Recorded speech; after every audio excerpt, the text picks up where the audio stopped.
স্বাধীনতার পর থেকে সরকারি সম্পত্তির একটি নির্দিষ্ট জায়গায় বাস, মাইক্রো, পিকআপ অস্থায়ীভাবে পাশাপাশি অবস্থান করলেও আজও নীলফামারীর জলঢাকা উপজেলা সদরে গড়ে ওঠেনি স্থায়ী টার্মিনাল। ফলে জায়গার অভাবে রাস্তায় দাঁড়িয়েই ভোগান্তির মধ্যেই যাত্রীদের ওঠানামা করানো হয়।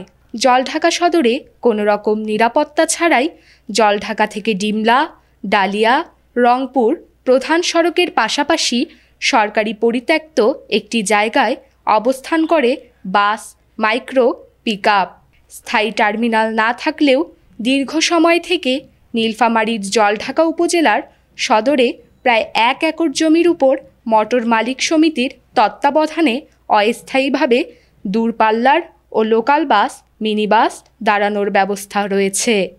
এছাড়া একই জায়গায় ঠাসাঠাসি করে রয়েছে মাইক্রো, পিকআপ স্ট্যান্ড। কিন্তু অস্থায়ী এই জায়গাকে ঘিরে পৌর কর্তৃপক্ষের দেয়া নাই কোনো যাত্রীদের জন্য সুযোগ সুবিধা। অন্যদিকে জায়গার অভাবে সড়কেই বাস দাঁড় করিয়ে যাত্রী ওঠানামা করানো হয়।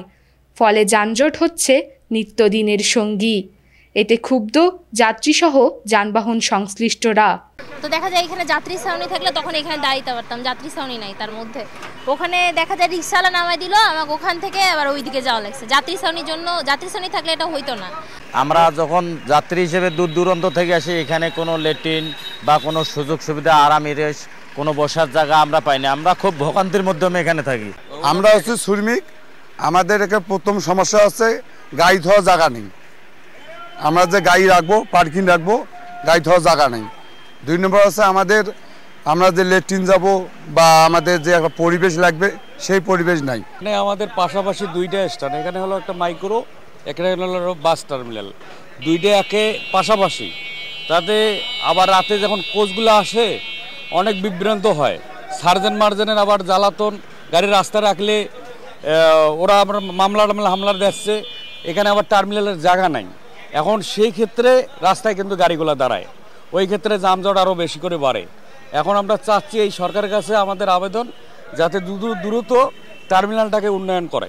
এখানে জলঢাকায় যে টার্মিনাল আছে আমাদের, এটা একদম ছোট, আর এখানে রাস্তার পাশেই আমাদের যাত্রী নামাইতে হয় এবং এখানে যাত্রীদের ভোগান্তিও হয়। আর টার্মিনালটা আমাদের জলঢাকায় ছোট, তো এই কারণে সব কিছু হচ্ছে এই জলঢাকায়। আমাদের এই মালিকদের দীর্ঘদিনের একটা চাওয়া পাওয়া হচ্ছে একটা টার্মিনাল। এই টার্মিনালটা না থাকার কারণে আমরা আসলে অনেক বিপদগ্রস্ত হচ্ছি। আমাদের এই টার্মিনালটা এত ছোট এবং আমাদের আপনারা জেনে খুশি হবেন যে নীলফামারী জেলার মধ্যে সবথেকে বেশি গাড়ির মালিক আমাদের এই জলঢাকা, ডিমলা, কিশোরগঞ্জে। এই এলাকায় পরিবহন মালায় একটা শিল্প তৈরি হয়ে গেছে। এখানে আমরা একজন মালিকের 10টা 12টা করে গাড়ি, অনেকেরই অনেকগুলো গাড়ি। তো আমরা এখানে একটা ব্যাপক কর্মসংস্থান তৈরি করতে পেরেছি। কিন্তু আমাদের এই মুহূর্তে সবথেকে বড় প্রতিবন্ধকতা হচ্ছে আমাদের জলঢাকায় কোনো ভালো টার্মিনাল নাই। একটা ভালো টার্মিনাল আমাদের জন্য খুব জরুরি। এখানে মালিকদের যেমন অসুবিধা হচ্ছে, আমাদের গাড়ি রাখার জায়গা নেই, সেরকম যাত্রীরাও এখানে অনেক দুর্ভোগে পড়তেছে। জেলা বাস মালিক আঞ্চলিক কমিটির সভাপতি বলেন, জনগুরুত্বপূর্ণ এই শহরে একটি টার্মিনালে পাওয়া সুবিধার কিছুই আমরা দিতে পারি না। স্থায়ীভাবে টার্মিনালের খুবই প্রয়োজন। আমাদের এই বাস স্ট্যান্ডে আমাদের যে যাত্রীরা যারা আসে, যাত্রী সেবা যেটা দেওয়ার কথা, আমরা ভালোভাবে গাড়িগুলোকে একটা জায়গায় পার্ক করব, আমাদের রাস্তাগুলোকে ক্লিন থাকবে এবং আমাদের যাত্রীদের জন্য যে কাউন্টারগুলোর পাশাপাশি আমাদের যে ছাউনি হওয়া দরকার।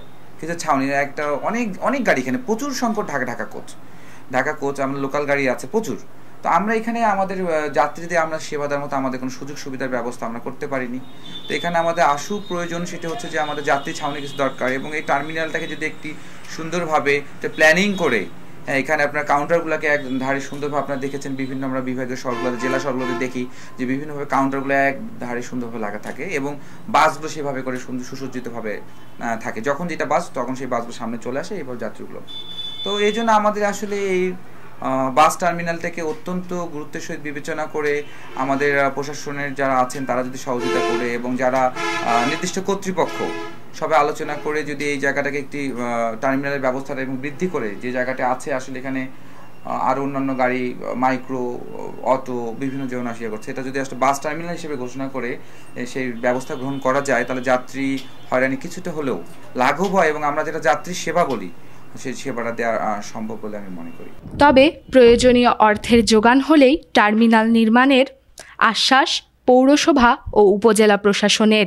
যেহেতু পৌরসভা নয় এটা, সুতরাং এখান থেকে পৌরসভা কোনো রকমের আদায় অথবা ইজারার বন্দোবস্তের আওতায় এটা নিতে পারে না, যে কারণে এটা হয়তো খাস ল্যান্ড যেহেতু সম্ভবত, সেই হিসেবে হয়তো সংশ্লিষ্ট যে শ্রমিক কল্যাণ তারা আছে তারা হয়তো এখান থেকে আদায় করে অথবা টোল আদায় করে, কিন্তু পৌরসভা কোনো ধরনের টোল আদায় করে না বা পৌরসভা এখান থেকে কোনো ধরনের আয় পায় না। বিভিন্ন পৌরসভাতে নিজস্ব টার্মিনাল আছে এবং সেখান থেকে একটা আয় আসে, কিন্তু যেহেতু জলঢাকা পৌরসভা কোনো নিজস্ব টার্মিনাল নাই, সুতরাং এখান থেকে আয় থেকে বঞ্চিত। যদি ভবিষ্যতে কোনো ধরনের প্রকল্প আসে, আমরা যদি জমি অধিগ্রহণ করতে পারি, তাহলে হয়তো এখানে সুন্দর একটা আধুনিক মানের একটা টার্মিনাল করতে পারবো। টার্মিনালে আপনারা যে বিষয়টা বললেন যে জায়গার স্বল্পতা, তা আমার দৃষ্টিতে এবং আমাদের এখানে যারা সংশ্লিষ্ট সকলের দৃষ্টিতে টার্মিনাল ব্যবহার করে যে বাসগুলো, এই বাসগুলোর কারণে জলঢাকায় যে জ্যাম হয় এটা খুব বেশি আমার কাছে মনে হয় না। আমাদের জলঢাকা শহরে যানজটের পিছনে মূল হলো ইজি বাইকগুলো, অটো বাইকগুলো এবং ঢাকাগামী যে কোচগুলো, দূরপাল্লার বাস, এগুলোর কারণে মূলত জ্যাম হয়। এরপরে টার্মিনাল আপনি যেটা বললেন যে আমাদের পৌরসভা থেকে স্থায়ী কোনো স্ট্রাকচার নেই, জায়গাটা আসলে খাস জমি, যার কারণে পৌরসভা থেকে সরাসরি এখানে স্ট্রাকচার নাই। তবে পৌরসভা থেকে টার্মিনাল যাত্রীদের যারা এখানে যাতায়াত করে তাদের জন্য কিন্তু পাবলিক টয়লেট করে দেওয়া আছে এবং প্রতি বছর এটা লিজ দেওয়া হয়, পৌরসভা থেকে মেরামত করে দেয়। কিছুদিন আগে আমরা এটা মেরামত করে দিয়েছি, উন্নয়ন করে দিয়েছি, এটা দেওয়া হচ্ছে। আর টার্মিনালের সামনে বাসের যারা ব্যবসায়ী যাত্রী তাদের একটা দাবি ছিল যে এখানে পানি জমে থাকে, সেটাকে কিভাবে নিরসন করা যায়, আমরা কিন্তু ওইটাও সমাধান করে দিয়েছি পৌরসভার পক্ষ থেকে। আর আপনার স্থায়ী যাত্রী ছাউনির কথা বললেন, এটা পৌরসভা অথবা আমাদের জেলা পরিষদ থেকে আমাদের সামনে পরিকল্পনা আছে যে এখানে একটা স্থায়ী যাত্রী ছাউনি করে দেওয়ার। জলঢাকা, ডিমলা, ডালিয়া, রংপুর এই রুটে প্রতিদিন ৫,০০০ মানুষ যাতায়াত করে। সারা খাতুন, APN নিউজ 24।